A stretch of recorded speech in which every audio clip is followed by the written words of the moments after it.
Assalamualaikum warahmatullahi wabarakatuh. Hai semuanya. Perkenalkan, di sini kami dari kelompok 4 yang beranggotakan 3 orang. Yang pertama, saya sendiri Ayu Anissa. Yang kedua, teman saya yang bernama Bagus Eka. Yang ketiga, Muhammad Huda.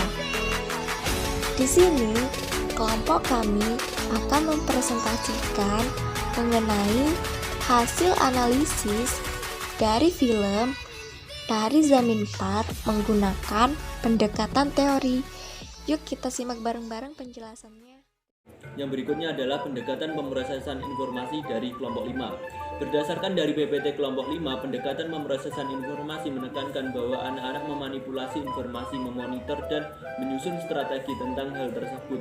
Pusat untuk pendekatan ini adalah proses memori dan berpikir. Pengembangan kapasitas pengolahan informasi pada anak meningkat secara bertahap, sehingga pemerolehan pengetahuan dan keterampilan semakin kompleks. Jadi pada anak normal kelas 3 sekitar umur 9-10 tahun, pengembangan kapasitas pengolahan informasi sudah berada di tahap di mana anak sudah bisa mengerti apa informasi yang didapat dari apa yang dibacanya, dan sudah dapat berhitung dengan penjumlahan, pengurangan maupun pembagian dan perkalian. Akan tetapi ini tidak terjadi pada tokoh utama dalam film ini, yaitu Ihsan.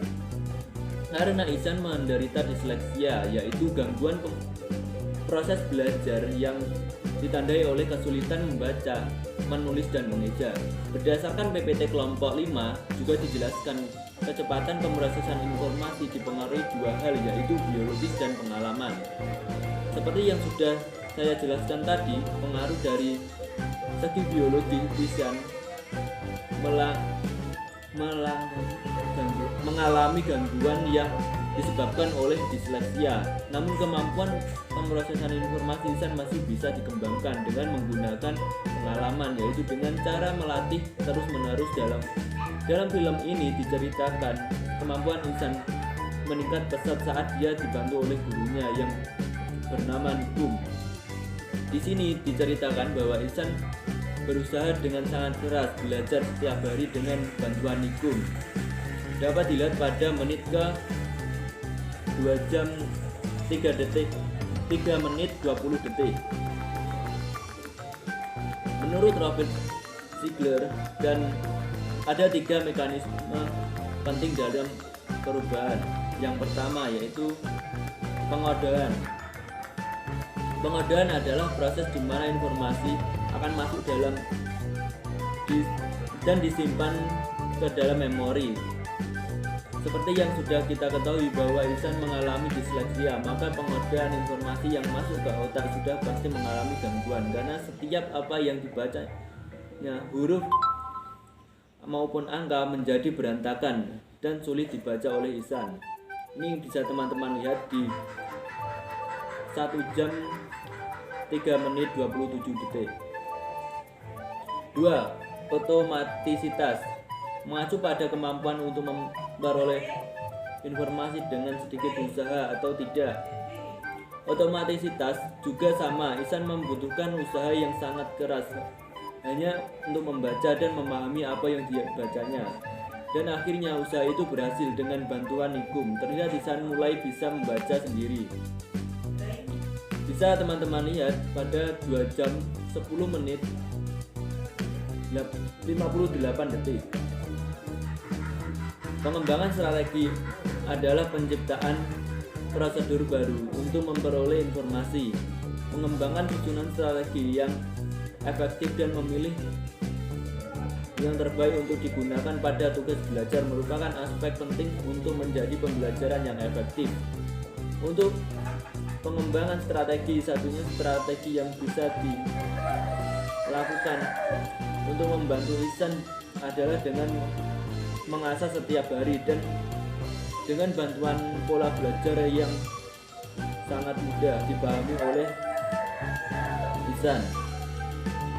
Bisa teman-teman lihat bahwa Nikum menggunakan pola belajar dengan menggabungkan dengan permainan sehingga mudah dipahami oleh Ihsan. Ini bisa dilihat pada 2 jam 4 menit 5 detik. Dalam PPT kelompok 5 juga dijelaskan bahwa kontrol atas perhatian menunjukkan perubahan penting selama masa kanak-kanak. Anak-anak dapat mengarahkan perhatian terhadap rangsangan yang lebih penting dan bukan dikendalikan oleh rangsangan yang paling mencolok di lingkungan mereka. Dalam film diceritakan Ihsan ini kontrol perhatiannya saat pelajaran kurang baik karena dia tidak memperhatikan gurunya, tapi malah asing memperhatikan lingkungan di luar kelas.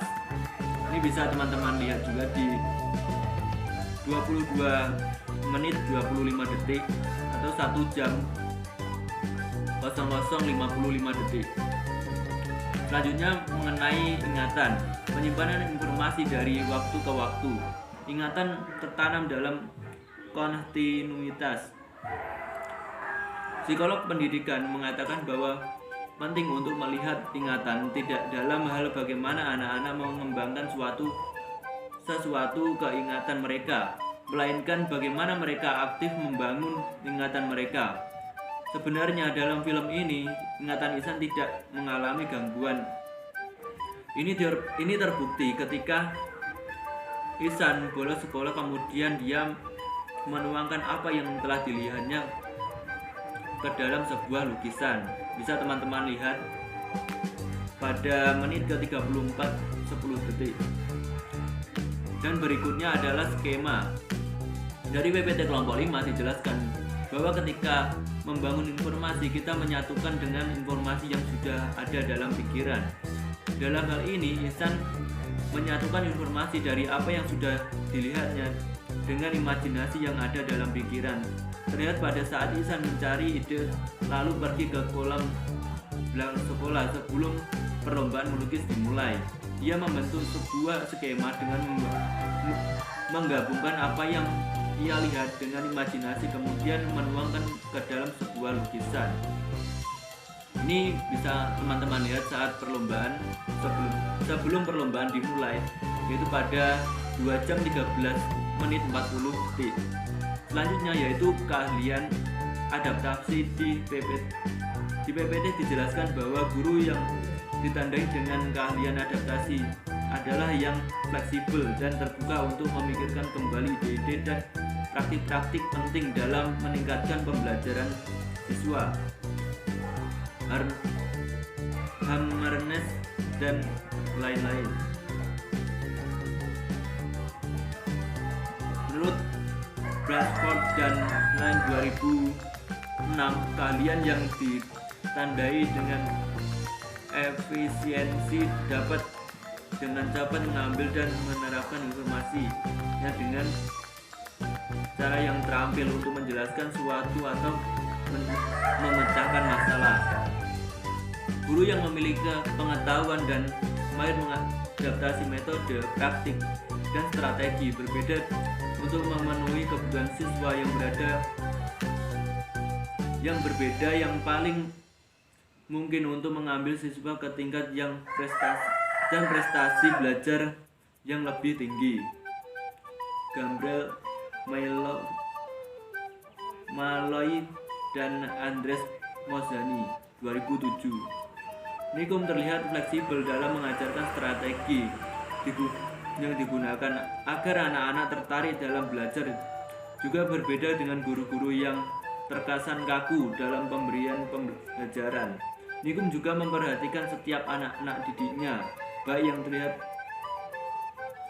baik terlihat ketika Nikum melihat Ihsan berbeda dengan anak-anak lainnya, karena Ihsan saat di kelas itu sangat terlihat murung. Ini bisa teman-teman lihat di 1 jam 20 menit 20 detik. Pendekatan konstruktivis sosial. Pendekatan konstruktivis sosial menekankan bahwa guru dan rekan sebaya dapat mendukung proses pembelajaran siswa. Dalam film diceritakan Ihsan di awal film adalah anak yang kurang mendapat dukungan sosial dari teman-teman maupun gurunya karena dianggap bodoh. Hal ini dapat kita lihat pada menit 26 menit, 45 detik dan 44 menit, 15 detik.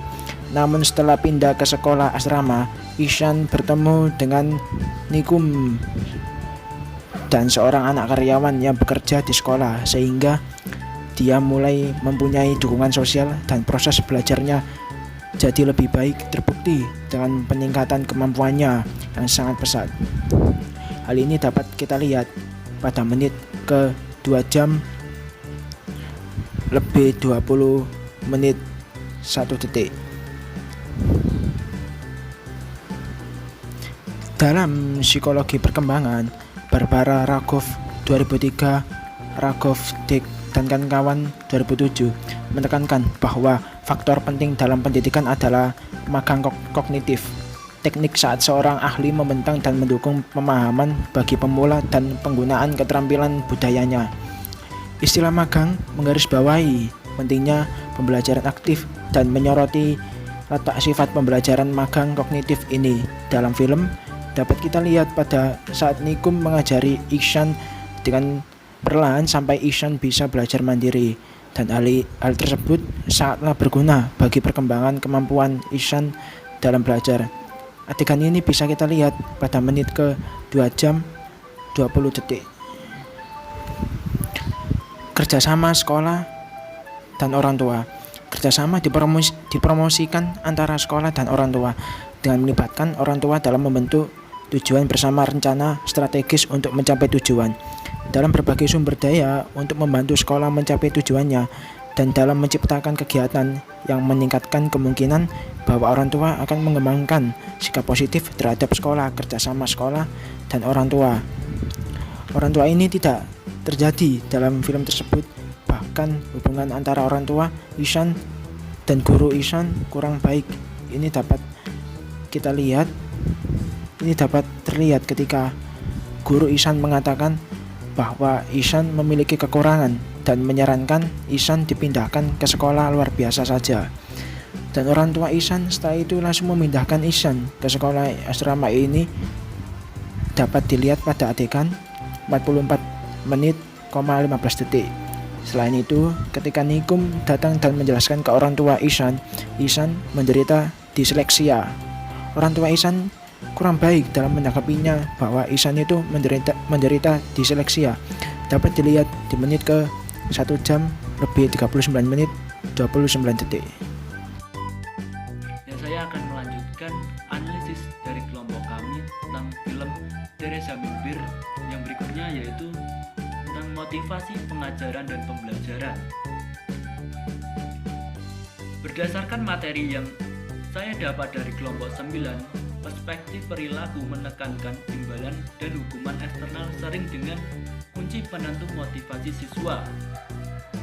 Insentif adalah rangsangan positif dan negatif atau peristiwa yang dapat memotivasi siswa. Para pendukung penggunaan insentif menekankan bahwa mereka meningkatkan minat atau kegembiraan ke kelas, serta memberikan perhatian terhadap perilaku dan pengabaian perilaku yang tidak pantas. Amiter dan Everton 2009. Pemberian rangsangan negatif ini dapat kita lihat ketika adegan guru Ihsan memarahi Ihsan karena tidak bisa membaca bahasa Inggris dengan benar. Bisa teman-teman lihat pada menit ke 24:00. Ketika Ihsan tidak memperhatikan pembelajaran tapi malah memperhatikan burung di luar ruangan, lalu dimarahi oleh gurunya. Nah, adegan ini bisa teman-teman lihat di menit ke 1 jam 56 detik. Dan ketika Ihsan sedang melakukan baris berbaris, tapi Ihsan malah kebingungan dan dikeluarkan dari barisan tersebut oleh gurunya. Adegan ini bisa dilihat oleh teman-teman di 1 jam 3 menit 00. Rangsangan positif dari film tersebut dapat kita lihat ketika Ihsan membuat helikopter yang bisa berjalan di atas air, lalu Nikum dan teman-temannya memberi pujian terhadap Ihsan. Nah, Kalau yang ini bisa teman-teman lihat di jam 57 menit 46 detik. Ketika memperkenalkan diri untuk mengajar di kelas, menggantikan guru seni yang lama, Nikum membuat sebuah perkenalan yang sangat menyenangkan bagi siswanya agar siswanya semakin tertarik untuk belajar. Nah, adegan ini bisa teman-teman lihat di 1 jam 11 menit 56 detik. Tidak hanya itu, Nikum juga mengajak siswanya pergi ke kolam belakang sekolah untuk membuat kerajinan dari barang di sekitar kolam.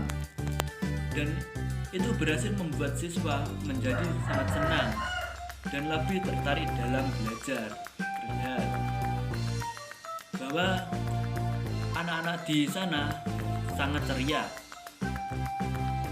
Selanjutnya,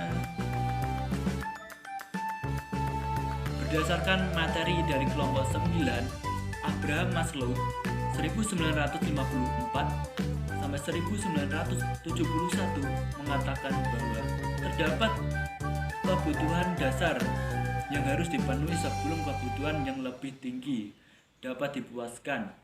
Dalam film tersebut dapat kita lihat bahwa kebutuhan fisiologis tokoh utama kita, yaitu Ihsan, sudah dapat terpenuhi karena Ihsan adalah anak yang mampu. Begitu juga dengan kebutuhan rasa aman juga sudah terpenuhi. Akan tetapi, kebutuhan akan cinta dan kasih sayang belum terpenuhi sepenuhnya pada awal cerita. Ihsan hanya mendapatkan kasih sayang dari ibu dan kakaknya, namun kurang mendapat kasih sayang dari ayah dan teman-temannya. Ini bisa teman-teman lihat pada menit ke-15 36 detik atau 12 35 detik, 26 45 detik, 1 jam 5 menit 42 detik. Namun akhirnya Ihsan mempunyai teman dekat yang peduli terhadap dirinya. Nah, pada adegan ini bisa teman-teman lihat pada 1 jam 10 menit 35 detik. Untuk penghargaan kita bisa melihat pada adegan ketika Ihsan berhasil membuat helikopter yang bisa berjalan di atas air, yaitu pada menit 1 jam 57 menit 45 detik. Dan ketika Ihsan memenangkan lomba melukis, yaitu pada menit ke-2 jam 30 menit 25 detik. Dan aktualisasi diri ini kita belum bisa melihatnya pada tokoh Ihsan, namun kita bisa melihatnya pada tokoh Nikum. Di sana Nikum berada di tempat, yaitu sekolah luar biasa atau sekolah khusus. Itu bisa teman-teman lihat pada menit ke 1 jam 29 menit 30 detik. Selanjutnya dari PPT kelompok 9 dijelaskan bahwa dalam sebuah motivasi siswa, perspektif kognitif berpendapat bahwa dorongan internal tidak harus ditonjolkan. Menurut perspektif ini, siswa harus diberi lebih banyak kesempatan, tanggung jawab, serta mengendalikan hasil prestasi sendiri. Lian dan Desi 2009. Dari film ini kita bisa melihat bahwa dorongan eksternal tidak perlu ditonjolkan pada siswa normal. Contohnya adalah seperti kakak Ihsan yang selalu mendapatkan nilai yang sangat baik di setiap pelajaran. Nah, ini bisa teman-teman lihat pada 1 jam 29 menit 32 detik. Akan tetapi dorongan eksternal ini sangat dibutuhkan oleh anak-anak seperti Ihsan, karena tanpa adanya dorongan dari luar seperti yang dilakukan oleh Nikum, Ihsan belum tentu bisa menjadi anak yang berprestasi dan mau mengembangkan bakatnya yang dimiliki, yaitu bakat melukis. Bisa teman-teman lihat pada 2 jam 3 menit 20 detik. Selanjutnya, seperti apa yang ada dalam PPT kelompok 9, kebutuhan afiliasi atau keterkaitan adalah motif untuk berhubungan dengan orang lain. Hal ini terkait dengan membangun, memelihara, dan memilih hubungan pribadi yang dekat dengan hangat. Kebutuhan siswa akan afiliasi atau keterkaitan tercermin dalam motivasi mereka menghabiskan waktu dengan rekan sebaya, sahabat dekat, keterikatan mereka dengan orang tua, dan keinginan mereka untuk memilih relasi positif dengan guru. Brolik, Bradley, dan Hellas 2010. Dari film ini kita bisa melihat bahwa Ihsan adalah orang yang termotivasi ketika ia sedang sendirian, karena Ihsan adalah tipe anak yang lebih suka menyendiri. Ini dapat terlihat ketika Ihsan lebih suka bermain dengan anjingnya, yaitu pada menit 12:08 detik. Dan ketika di asrama dia lebih sering menyendiri, yaitu pada menit 1 jam 20 menit 28 detik. Dan dapat kita lihat juga ketika Ihsan sendiri, dia dapat memulai melukis dengan indah. Ini bisa teman-teman lihat pada 24:10 detik. Selanjutnya yaitu di dalam PPT kelompok 9 juga dijelaskan bahwa siswa dengan hubungan interpersonal yang penuh perhatian dan mendukung di sekolah memiliki sikap akademik dan nilai yang positif serta lebih puas dengan sekolah. Wenzel 2010.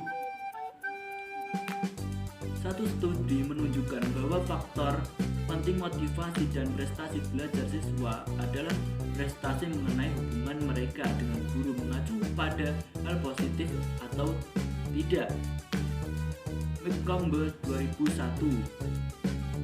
Hubungan interpersonal yang dimiliki Ihsan baik dengan guru, orang tua maupun teman-temannya sangat tidak baik sehingga dia sulit untuk berkembang.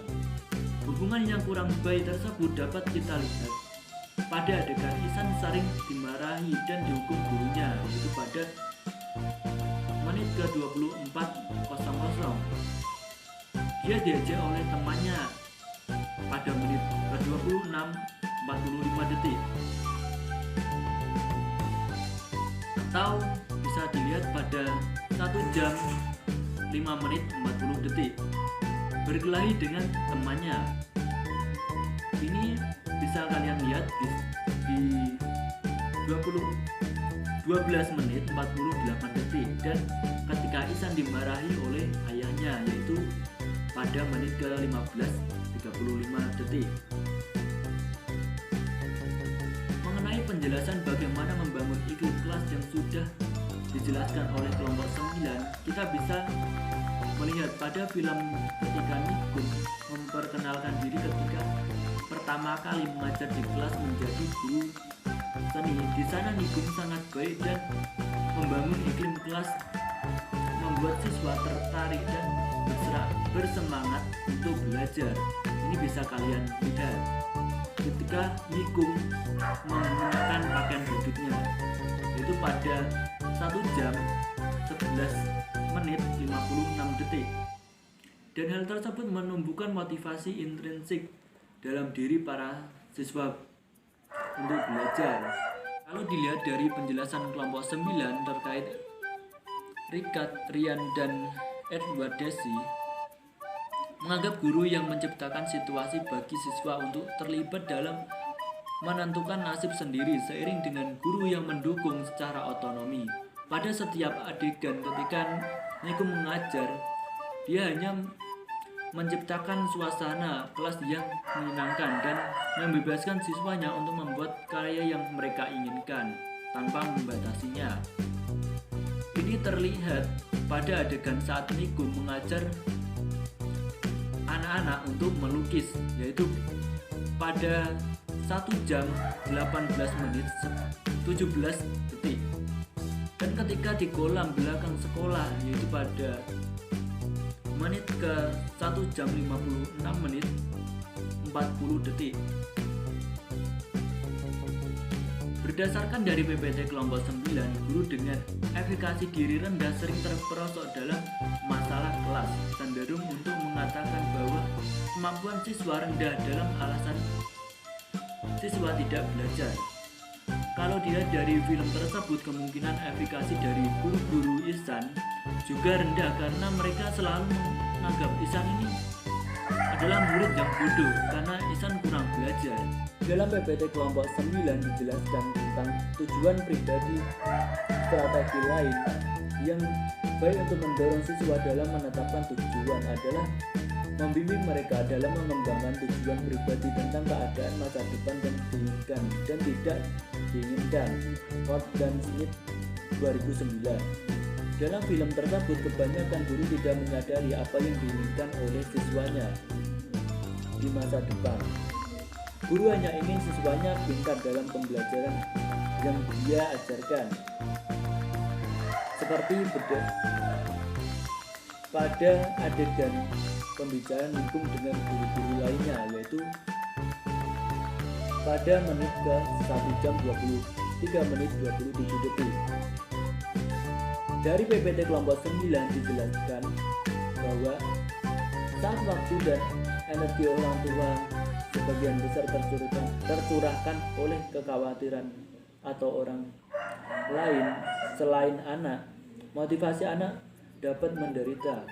Hidup dalam keluarga yang tua tinggal memilih orang tua yang sibuk dengan pekerjaan mereka. Hal ini seperti yang dialami oleh Ihsan yang ayahnya hanya ingin anaknya berprestasi tanpa mau mengetahui keadaan anaknya, dan akhirnya malah membuat Ihsan malah semakin menderita. Hal ini dapat dilihat pada adegan Nikum datang ke rumah Ihsan dan berbicara kepada orang tua Ihsan, yaitu pada menit ke 1 jam 39 menit 30 detik. Siswa yang lebih diterima oleh rekan-rekan mereka dan memiliki keterampilan sosial yang lebih sering berbuat lebih baik di sekolah dan memiliki motivasi prestasi akademik yang positif. Sebaliknya, siswa yang ditolak, terutama mereka yang sangat agresif, beresiko untuk sejumlah masalah prestasi, termasuk mendapatkan nilai rendah dan putus sekolah. 2010.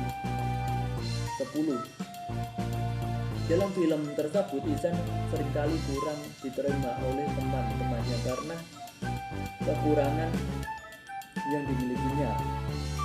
Ini bisa dilihat pada menit ke-26 45 detik. Di PPT kelompok 9 dijelaskan bahwa Tipsy 1998 berpendapat bahwa masalah motivasi paling sulit di antara siswa apatis, tidak tertarik dalam belajar, atau terasing dari pembelajaran sekolah. Pencapaian di sekolah bukan merupakan nilai penting bagi mereka. Untuk menjangkau siswa apatis memerlukan upaya kelanjutan untuk sosialisasi ulang agar mereka terhadap prestasi sekolah. Murdoch 2009. Penjelasan di atas seperti apa yang dirasakan oleh Ihsan. Sudah tidak tertarik lagi dengan pelajaran dan merasa terasing dari pembelajaran sekolah. Ini dapat dilihat pada adegan Ihsan yang jarang sekali memperhatikan pelajaran.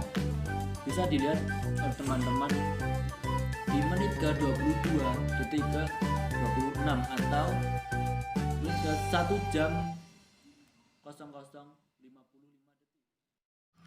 Proses kognitif kompleks. Jadi, di dalam proses kognitif kompleks terdapat pembahasan mengenai pemahaman konseptual. Konsep dapat membantu untuk menyederhanakan, meringkas, dan mengatur informasi.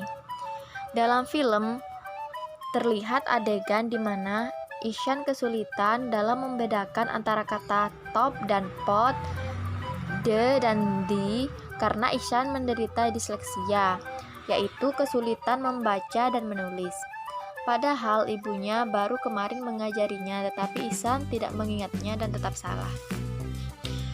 Ihsan tidak memiliki konsep mengenai kata di setiap tulisannya, oleh karena itu menghambat proses mengingatnya, sedangkan konsep membantu proses mengingat sehingga lebih efisien. Itu sebabnya Ihsan masih saja salah dalam menggunakan kata top dan pot, walaupun ibunya telah mengajarinya. Selanjutnya ada pembahasan mengenai hubungan mengajar strategi untuk membantu siswa membentuk konsep. Dalam film memperlihatkan di mana Nikum yang merupakan salah satu guru kesenian baru Ihsan menggunakan strategi yang berbeda untuk membuat Ihsan memahami mengenai pertambahan dan pengurangan. Nikum menulis angka-angka di setiap anak tangga dengan berurutan. Anak tangga ke atas diberi tanda plus, yang berarti jika naik atau ditambah berarti Ihsan harus melompat ke atas. Jika dikurangi, maka Ihsan akan melompat ke bawah. Dan di mana kaki Ihsan berhenti, maka itulah jawabannya. Sehingga Ihsan lebih memahami mengenai konsep pertambahan dan pengurangan. Berpikir adalah kemampuan memanipulasi dan mengubah informasi dalam memori seperti membentuk konsep. Pada saat Ihsan diperintahkan oleh gurunya untuk membaca kata sifat yang tertulis dalam buku pelajarannya, Ihsan merasa kebingungan untuk memahaminya. Karena Ihsan kesulitan dalam membaca, Ihsan merasa semua huruf dan kata yang terdapat di bukunya menari-nari. Ihsan mengubah informasi dalam memorinya mengenai tulisan dalam bukunya sebagai huruf yang menari-nari dan tidak bisa memahaminya, seakan-akan buku adalah musuhnya. Penalaran merupakan pemikiran logis yang menggunakan induksi dan dedukasi untuk mencapai kesimpulan. Dalam adegan film terlihat pada saat pelajaran interpretasi puisi, Ihsan mendapat perintah dari gurunya untuk menafsirkan puisi yang telah dibaca oleh raja.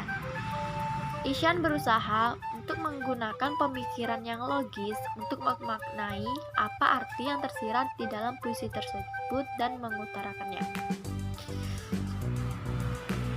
Pengajaran dan kreativitas. Jadi, tujuan penting pengajaran adalah membantu siswa menjadi lebih kreatif. Dalam adegan di film tersebut, terlihat Nikum meminta para muridnya untuk melangkah keluar kelas dan menciptakan sesuatu yang berbeda, mencari sesuatu yang menarik.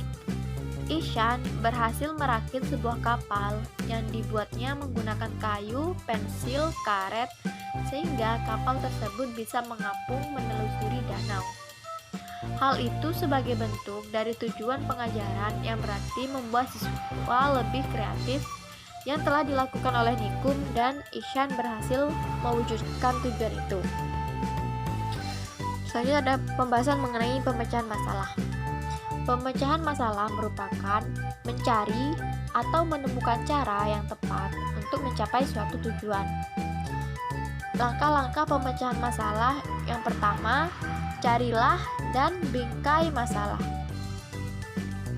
Dalam film terlihat adegan di mana Nikum ingin mengetahui permasalahan yang terjadi kepada Ihsan karena Ihsan sering terlihat sedih dan ketakutan. Sehingga ia menanyakan kepada Rajan apa yang terjadi pada Ihsan. Di situ Rajan menceritakan bahwa Ihsan tidak bisa membaca dan menulis dan selalu dihukum serta bukunya dipenuhi dengan coretan merah. Setelah mendengarkan hal itu, Nikum segera menuju ruang guru untuk melihat buku-buku Ihsan. Setelah melihatnya, Nikum menyadari bahwa Ihsan menderita disleksia, yaitu kesulitan membaca dan menulis. Nikum membingkai masalah yang terjadi pada Ihsan dan memikirkan solusinya. Dalam adegan itu menunjukkan bahwa Nikum berhasil mencari masalah yang terjadi pada Ihsan dan membingkainya. Yang kedua, Langkah-langkah pemecahan masalah yang kedua ada mengembangkan strategi pemecahan masalah yang baik. Dalam adegan terlihat di mana Nikum pergi ke rumah Ishan untuk menceritakan permasalahan yang terjadi pada anaknya agar kedua orang tuanya lebih memahami sehingga tidak menganggap Ishan sebagai anak yang bodoh dan nakal.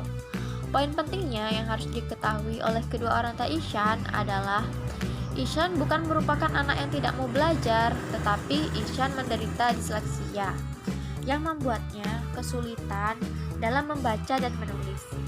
Nikum menjelaskan, setiap anak memiliki keterampilan yang unik, kemampuan, dan impian. Langkah yang ketiga adalah evaluasi solusi.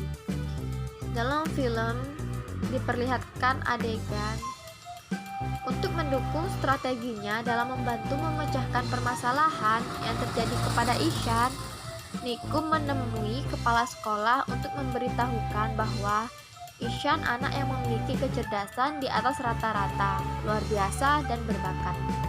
Hanya saja, Ishan memiliki sedikit masalah dengan membaca dan menulis yang disebut dengan disleksia, dan meminta kepada sekolah memberikan kesempatan pada Ishan untuk menjadi lebih baik.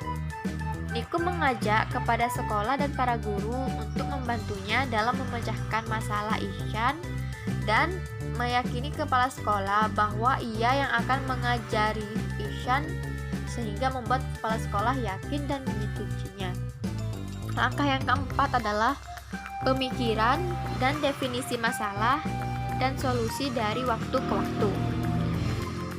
Dalam film dilihatkan adegan Nikum mulai mengajari Ishan dalam membaca dan menulis dengan cara yang berbeda. Nikum mengajari Ishan penjumlahan dan pengurangan. Nikum mengajari Ishan dengan penuh semangat dari waktu ke waktu sampai Ishan mulai memahaminya. Mengelola kelas. Terdapat strategi umum dalam mengelola kelas. Yang pertama, ada gaya manajemen kelas otoritatif. Kelas otoritatif mendorong siswa untuk menjadi pemikir dan pelaku independen, tetapi masih menyediakan pengawasan yang efektif. Dalam film terlihat adegan Nikum meminta muridnya untuk menggambar apa saja yang mereka suka, tanpa memberikan objek di atas meja tentang apa yang harus mereka gambar, dan menyuruh mereka untuk menggali pikirannya. Nikum juga mengawasi proses menggambar yang dilakukan oleh para muridnya. Yang kedua, ada gaya manajemen kelas otoritarian. Jadi, kelas otoritarian ini gaya manajemen yang bersifat ketat dan menghukum. Dalam film terlihat guru meminta Ishan untuk maju ke depan dan menunjukkan titik yang telah dibuat di papan tulis. Ishan tidak bisa melihatnya, sehingga Ishan tidak bisa menjawab dan membuat Ishan mendapat hukuman pukulan 5 jari di tangannya dengan penggaris. Hal itu dilakukan karena Ishan tidak memperhatikan pelajaran saat kegiatan pembelajaran berlangsung. Selanjutnya ada pembahasan mengenai ganjaran perilaku yang tepat. Yang pertama, ada pilih penguat yang efektif. Dalam film diperlihatkan bagaimana Nikum membuat hewan-hewan yang dibentuk menggunakan plastisin dan diberikan kepada Ishan agar Ishan bisa memahami lebih baik mengenai hewan-hewan, dan Ishan tersenyum mendapatkan itu dari Nikum. Hal tersebut dilakukan oleh Nikum karena Ishan telah berusaha dengan keras untuk belajar dan memahaminya. Yang dilakukan Nikum merupakan bentuk penguat perilaku yang diinginkan muncul dari saya. Yang kedua, gunakan petunjuk dan pembentukan secara efektif. Nikum menyediakan papan yang dilengkapi oleh garis kotak-kotak untuk memudahkannya memahami petunjuk yang dia berikan, lalu memerintahkan Ishan untuk menuliskan angka sehingga Ishan berhasil melakukannya. Karena petunjuk yang diberikan oleh Nikum yang berupa papan tulis tadi yang dilengkapi oleh garis-garis membuat Ishan memahaminya lebih efektif. Sekian presentasi dari kelompok kami mengenai analisis film dari Zamin Park. Kurang lebihnya kami mohon maaf dan terima kasih telah menyaksikan video presentasi ini dengan seksama. Wassalamualaikum Musim pun telah berganti. warahmatullahi wabarakatuh. Karang pun terkikis menjadi pasir. Aku tahu semua telah terjadi. Kefanaan ini membuatku lemah.